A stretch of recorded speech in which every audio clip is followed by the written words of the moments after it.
qu'on accuse sans preuve, parce que c'est pas une preuve. Alors quand John Fou dit qu'il y a une vidéo qui circule, il est le seul à avoir vu cette vidéo, et les vidéos, on sait très bien que les vidéos sont manipulées.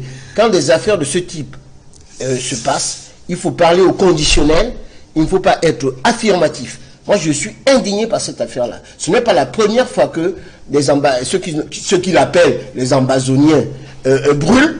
Ils sont allés brûler, on l'a vu avant ça, à Vision, dans le Bamboutos.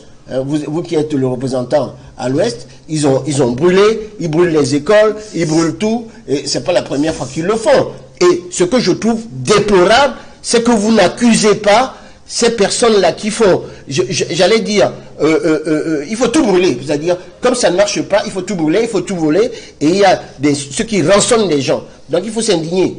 Moi, je ne pense pas que, et d'ailleurs je rappelle, qu'il y a eu cet incident-là sur des personnels de l'armée qui avaient tiré sur une dame avec son enfant. Vous savez très bien qu'ils sont arrêtés, oui, et qui passent devant le tribunal militaire.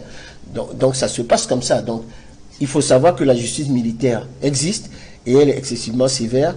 Il faut laisser le temps que les enquêtes se fassent. Il ne faut pas être affirmatif. Donc je ne voudrais pas qu'on jette le trouble devant les populations camerounaises, de faire croire que l'armée qui doit défendre l'intégrité territoriale, les personnes et les biens, soit là pour incendier un hôpital. Moi, je trouve ça quelque chose qui me choque énormément et je voudrais qu'on soit prudent lorsqu'on fait ce genre de déclaration. La presse a soulevé d'autres interrogations autour de l'incendie de cet hôpital de district situé à Kumba qui a fait 4 morts, notamment le dispositif sécuritaire. Maître Sikati Désiré, sur ce dispositif autour d'un hôpital qui est censé être un lieu préservé, protégé en cas de guerre. Il y a eu la Commission des droits de l'homme qui a